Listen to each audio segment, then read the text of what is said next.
The outline of my topic today is in the bulletin, so you can pull that out and look at it. And I have something that I want you to participate with me in, a little exercise in just a moment. The past two sermons that I have given have been about spiritual gifts as we broke into chapters 12, 13, and 14 of the book of 1 Corinthians. And just in a way of a little bit of review, what are spiritual gifts? I defined spiritual gifts this way. A spiritual gift can mean any talent, any ability, any skill, whether it's supernaturally imparted or inborn, you always had it, or you acquired it through training. It can mean any disposition, a continuing attitude. It can mean any life experience that you have had, which, when offered to God, becomes a means through which God channels grace to another person. Now, this church has been, for a long time, almost 250 years, a channel of God's grace with many different spiritual gifts in it. Paul had devoted 3 healthy chapters to the discussion of the use and the abuse of spiritual gifts. He pointed out, and this is reviewing, that the church has many different spiritual gifts, but all of them are motivated by the same one Holy Spirit. Then he applied a powerful metaphor to the church that I want us to own as the Broad Street United Methodist Church. He applied that metaphor that the church is really the body of Christ. And each person is a necessary and indispensable member of that body. And so within this group of people, we have a multitude of gifts, a variety of ministries, an assortment of functions, all working together. Why? For the glory of God and for the common good. And he adds that each one of us has some gift, and that we can add to those gifts. And he ended chapter 12 with these words before the section where the Beatles play Love, Love, Love, and then Doug reads. Right before that, at the end of chapter 12, Paul wrote, "Use your ambition to try to get the greater gifts, and I'm going to show you even the more excellent way." The King James Version translates that earnestly desire spiritual gifts, and especially the best, the greater gifts. But the Common English puts it, use your ambition. In other words, what is that drive, that determination? But then Paul adds, there's something better than that drive, better than ambition. He said, I'll show you an even better way than wanting to gain more and learn more by ambition. And what is that way? And then Paul launches into that lyrical prose, a kind of poem on love. Spiritual gifts are good and helpful and necessary to our growth and development as a church, but none are of any benefit unless they're motivated by that divine love, that genuine, unvarnished love of God and neighbor. So, part of that chapter, before we start our discussion about the way forward, verses 4 through 8, was an incredible description of love that we often pull out of context and use it in weddings, and that's a wonderful place that you maybe heard this many times. But it was really about the church's existence day to day and the use of the spiritual gifts. That was the context. When he said love is patient, love is kind, love isn't jealous, it doesn't brag, love isn't arrogant, it isn't rude, love doesn't seek its own advantage, but love isn't irritable. It doesn't keep a record of wrongs. It isn't happy with injustices, but it is happy with the truth. It puts up with all things, trusts all things, hopes all things, endures all things. Love never fails. Now, what he was giving us was a description of divine love, and we can almost transport the word Christ in there, or Jesus. So let me just read it that way. You've got that part in front of you? You see that? Okay. Jesus is patient. Jesus is kind. Jesus isn't jealous. Jesus doesn't brag, isn't arrogant. Jesus isn't rude. Jesus doesn't seek his own advantage. Jesus is not irritable. Doesn't keep a record of complaints. Isn't happy with injustices, but happy with the truth. Jesus puts up with all things and trusts all things. Jesus hopes for all things. Jesus endures all things. Jesus never fails. Does that fit? Is that true? Can you believe that? Now I want you to do the exercise with me. Put your name in there. Say it out loud. I'll say Kim. Don't you say Kim. I'm going to say Kim. You say your own name. And let's just go through that list. Really? Ready? Okay. Kim is patient. Kim is kind. Kim isn't jealous. Kim doesn't brag. Kim isn't arrogant. Kim isn't rude. Kim doesn't seek his own advantage. Kim isn't irritable. Kim doesn't keep a record of complaints. Kim isn't happy with injustice, but happy with the truth. Kim puts up with all things. Kim trusts in all things. Kim hopes for all things. Kim endures all things. Kim never fails. How many of you think that you measure up? I had to skip a couple. I had a couple more you should have skipped that you didn't, Doug. I was going to point that out.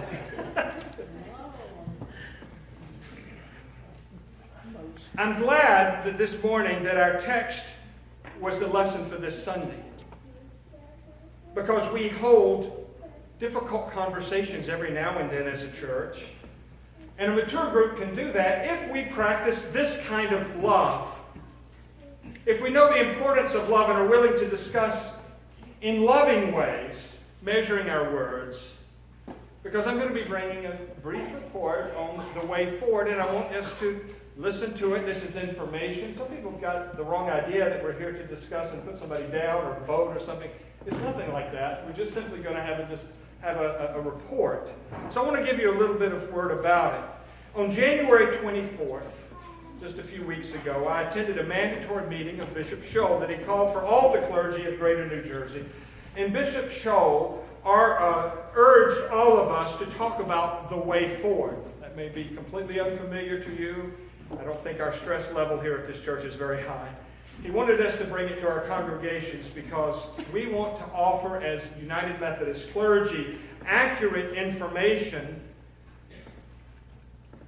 about an event coming up. Some of you may be aware of a special session of the General Conference of the United Methodist Church that is scheduled for the end of this month, February 23rd through 26th, in St. Louis, Missouri. And the purpose of that meeting is to receive and act on a report from the Commission on the Way Forward that is based on the recommendation of the Council of Bishops. They appointed 32 members of a commission that was authorized by a General Conference 2 years ago in 2016. They appointed by the Council of Bishops 32 members to examine the paragraphs in the Book of Discipline concerning human sexuality and exploring options to strengthen the unity of the church.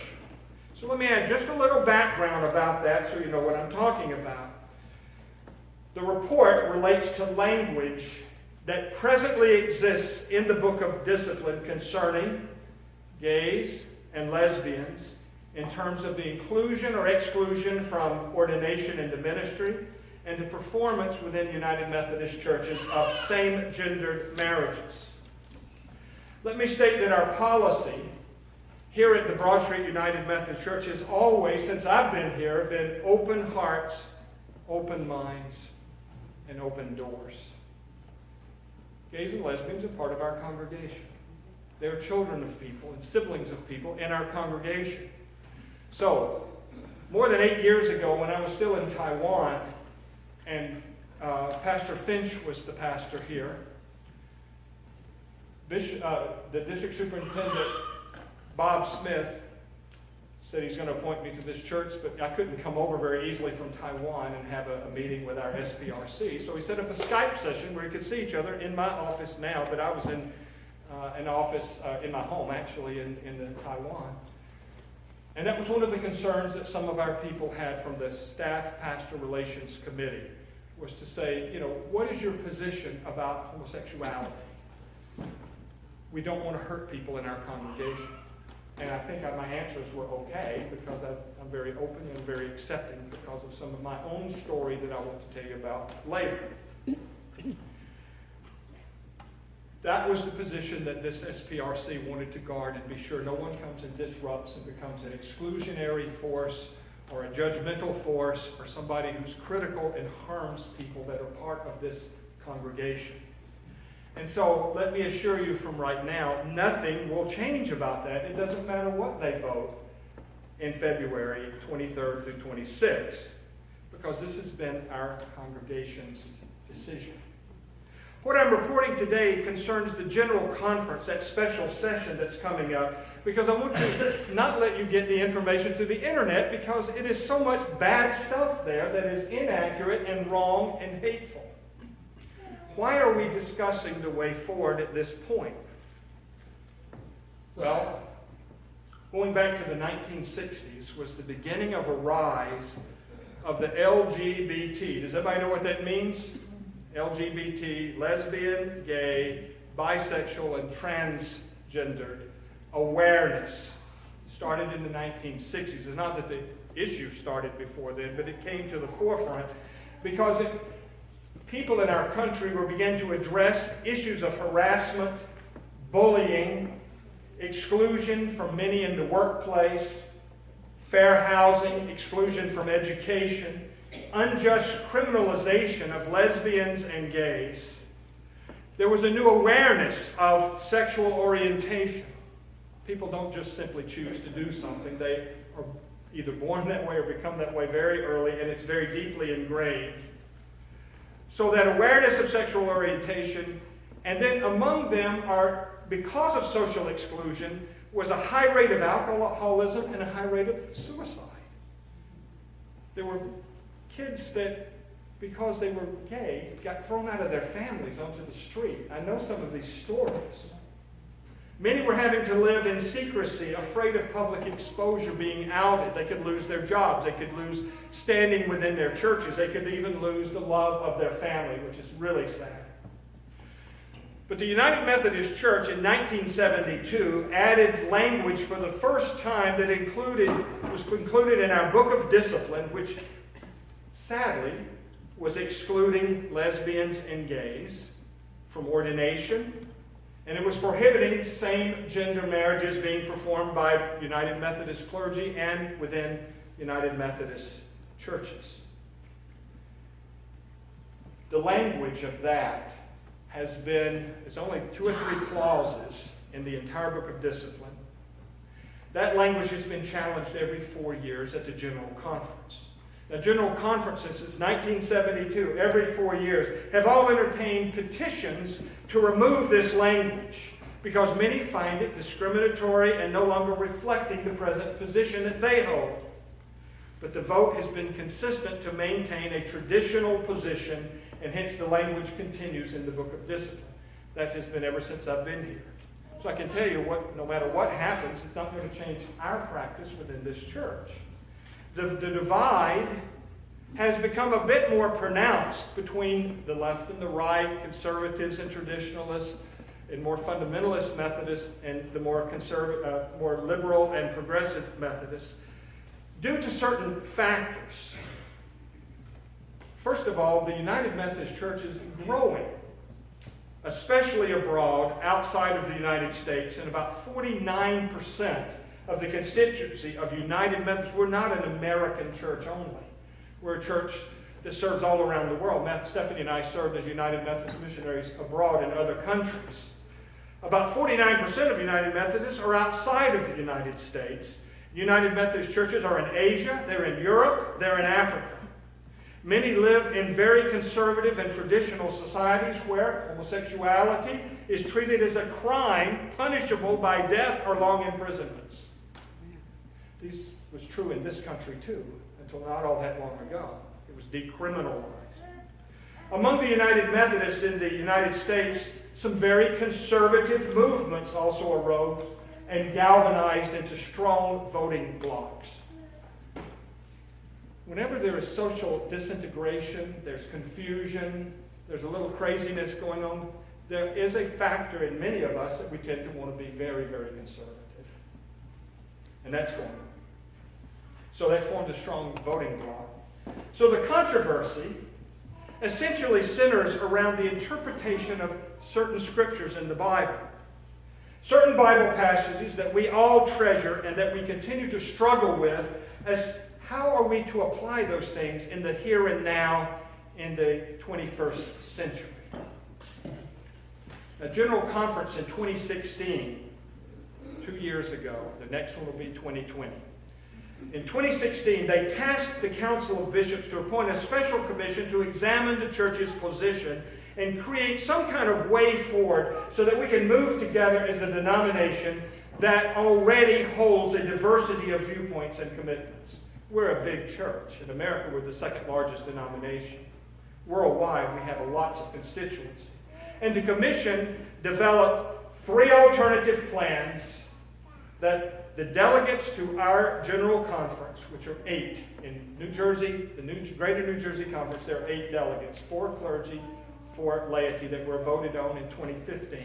They went to the 2016. They will be meeting in the 2020 General Conference. We'll be voting on the 3 proposals in a special session called by the General Conference this month. That special session is February 23rd through 26th. Now, our information that I'm giving you today is to counter the threat of misinformation, needless schism, polarization, and rancorous sniping in partisan interpretations. So I want you to know what's going on. The internet is filled with wrong information. I've already read some of it, and you will not get the right view. Things are coming out that are just not true. The internet is filled with wrong information, often offered with a lot of anger and rage and even hate. So you can't get much correct information or wisdom from the social media. Trust me. Now, let's know this. The church has been at loggerheads about it. This church does not seem to have a problem.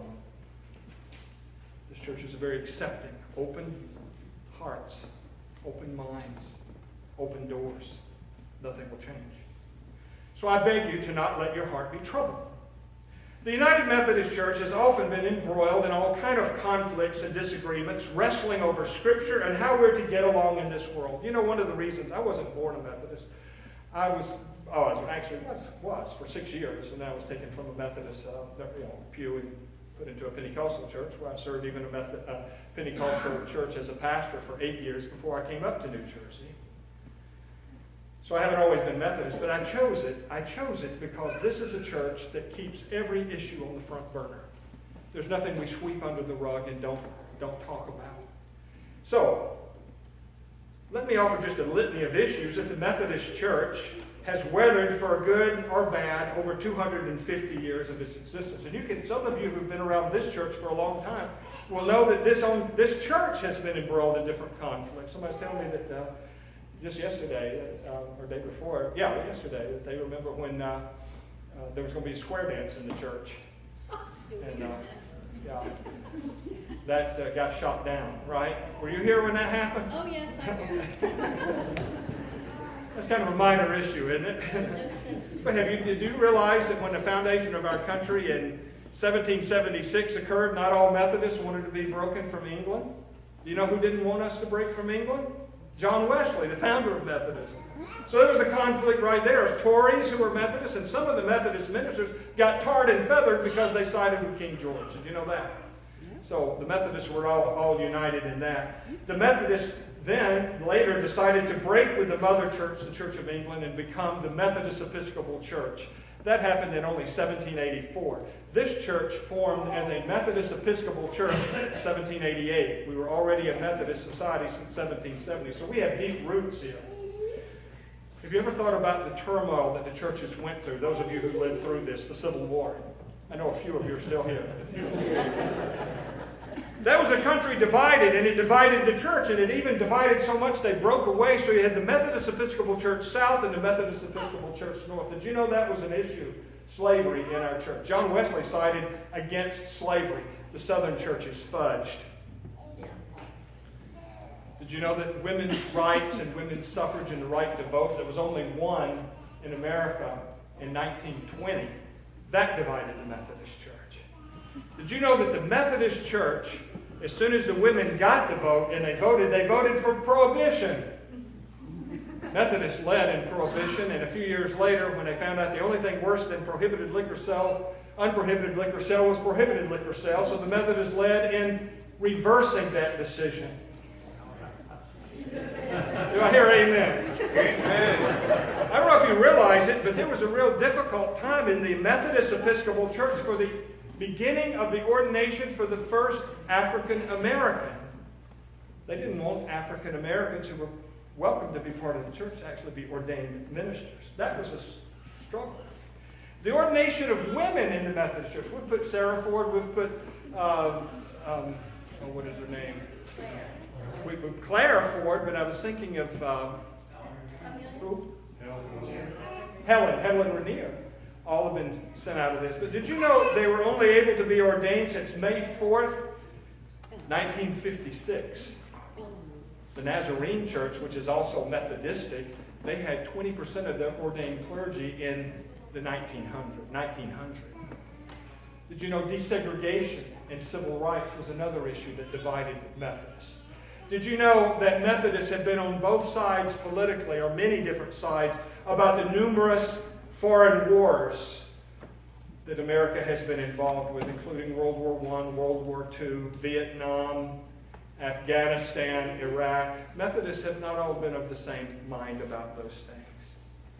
Did you know the Methodists have struggled over divorce and remarriage? Did you know that they struggled over, could you be a minister if you're divorced and if you're remarried? We have weathered many storms. What are some of the hot button issues right now? Well, abortion is a hot button issue. The Methodists have struggled with that. And if you read what we came up with, it sounds like something that a committee wrote, and that's because a committee wrote it. Immigration. United Methodists live on several sides of that debate. And so, that the LGBT issues, it's nothing that we can't handle and nothing that we won't weather. People catastrophize. If this vote goes this way, everything will fall apart, the world will come down, the church will be in apostasy, or the church is a bunch of homophobes. No, this is not going to happen, folks. We've weathered many issues, and we'll weather this one too. Our commission on the way forward offered 3 plans. Please look in your bulletin to get the 3 plans. I'll give you the synopsis of the 3 plans. It's called the Way Forward Special Session of the General Conference. This is just information, but there's tomes of material. You get on the Greater New Jersey UMC, gnjumc.org, and you can click on, the Way Forward, and you can get tomes of material where this discussion is. These are not bad people who don't believe the Bible, or homophobes who don't like gays or anything like that. It's not like that. That's what you'll get if you get on the internet, though. But get on the internet and look at that website. But there's first is the traditionalist plan.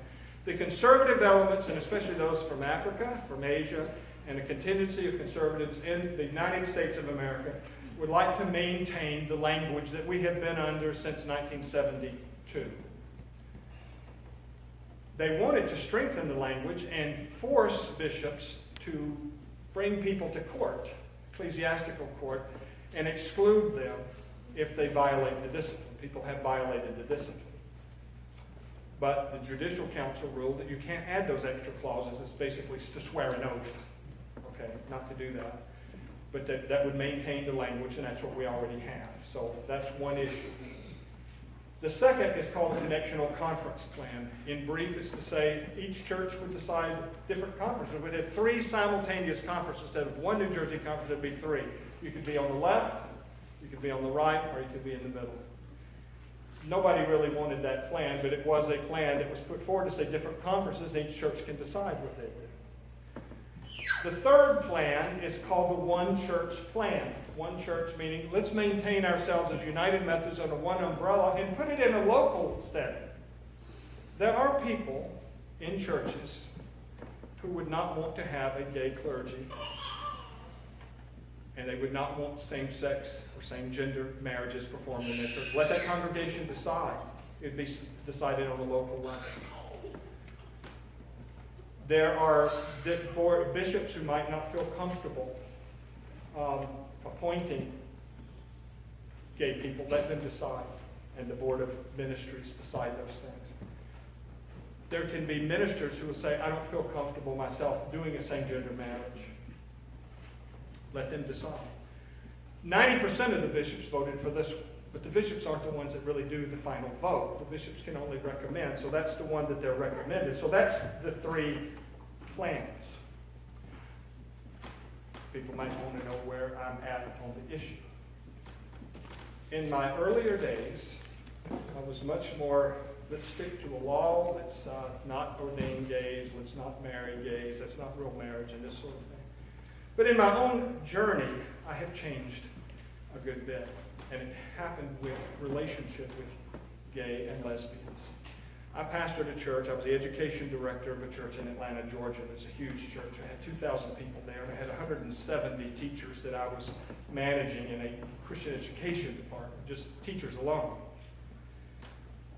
There was a group of young men and women who were gay and lesbian, and they had been in the Metropolitan Community Church, which is a gay-affirming church. Most every big city has it.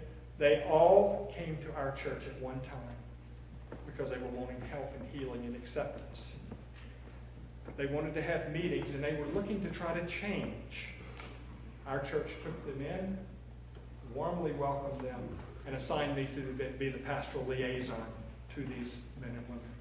I wasn't leading. I was just simply going to a Tuesday night Bible study. They asked Stephanie and I so we would be modeling a heterosexual couple for them. Many of them made very heroic efforts to try to change their orientation, and at that time that's what I thought would happen. It wasn't happening. I feel that my experience with them, getting to know them, and one of the first things that I began to realize, none of them chose this path. It was chosen for them in a way. And for them to even come out and say, I'm lesbian or gay, was something that their parents knew from the time. Some of them had been rejected by their parents, but it was something that their parents knew, that they knew. And some of them had even been married heterosexually for years and had children and decided, this isn't it. I'm completely I'm a square peg in a round hole. As I got to know them, the first thing that I began to realize is that they're not simply making a decision that they wanted to be this and that they can just simply make a decision and change. So I struggled with many of them. I remember a young man coming and sitting in my office with almost tears in his eyes, anguish. He said, "You think I could ever change, Pastor Ken?" And I couldn't say yes or no on that because at that time I was beginning to question the whole thing myself. My experience there began to change my heart and my life, which I have come to find out, and this is my belief, that very few people ever change their mind because of rational discourse. They change because they've had a shaking experience, something that it's their child, it's their brother, it's their sister. That changes me. Then you start saying, is there an alternative to the way I've always been thought and I've always thought about it? I can't forget the conversation that took place when I was pastoring an international church overseas in Taiwan. There was a young Taiwanese woman that became a Christian while living in the United States going to school, and she had returned to Taiwan, and we became great friends. And in fact, she was part of the leadership of my young adult ministry called the Yaya Fellowship with young adults in the International Church in Taipei. One day, in a kind of unguarded moment, in tears, she told the young adult group about her lesbian sister that disclosed to her, she said, I can never become a Christian because Christianity condemns homosexuals, and she could not change. Where my friend had learned that was from a certain branch of American Christians that had been part of her conversion, which her conversion was real, and she was a very dedicated Christian. But she wept and she confessed that it was one regret she had about being a Christian.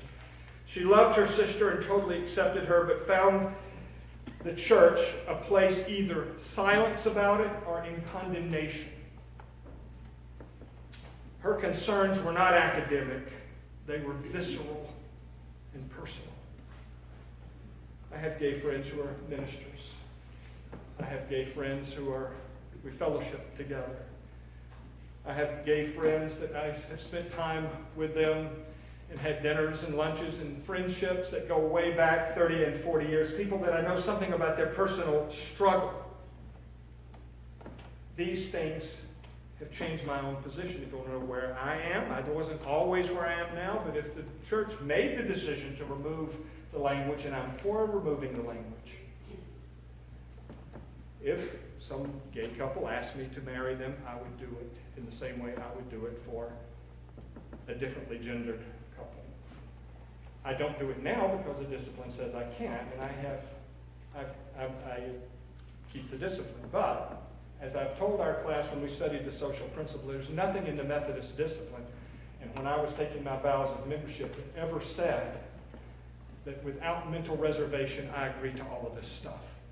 There's stuff that I disagree with in the discipline. I will keep the rules, but I don't always agree with the rules. So I would like to see things changed. How will Broad Street United Methodist Church respond? In my mind, I've come to one of the most loving, wonderful churches that I have ever been in. We're not low of one mind, I know that, but we have open hearts, open minds, open doors. That has been our motto when I came here. It's our policy, and that will continue to be our rule, at least as long as I'm here. And regardless of what the vote takes and comes out at the special session of General Council, which plan is ultimately approved, it will not change our practice, diminish our love, curtail our ministry to and with our lesbian and gay brothers and sisters, nor impede our acceptance and our inclusion, or alter our mission one iota. Jesus called the Broad Street United Methodist Church to exist as the body of Christ, filled with that divine love, and to be disciples of Jesus for the transformation of the world. That is our calling. That is our mission. And in the words of Paul, remember, only three things really remain: faith, hope, and love. And the greatest of these is? So, if you have discussion about that, we can discuss, but I don't want to do it now. I just want you to let what I said sink in. It's a report. If you don't know something about the information, you have a question, I'll take a question or two. But we're not here to discuss gays and lesbians or anything like that. We're here to discuss what the vote is about. That's what the vote is about. That's the plan. If they vote the traditionalist plan, I got some friends who are gay and lesbian who are going to exit the church. However, it will be the same thing that we're already under. And you know how we are. If they change, they have conservative friends who are going to exit the church. That's their decision. And I don't think people are bad people because they do that. I think people are differently convicted, and they have not had the experience that I have had and walked the road that I have walked. That's what I wanted to bring with you from my heart today. Anybody have a question about that?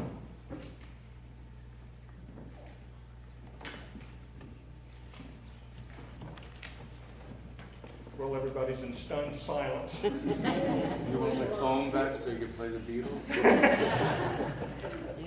It's a good song because that is what it's all about.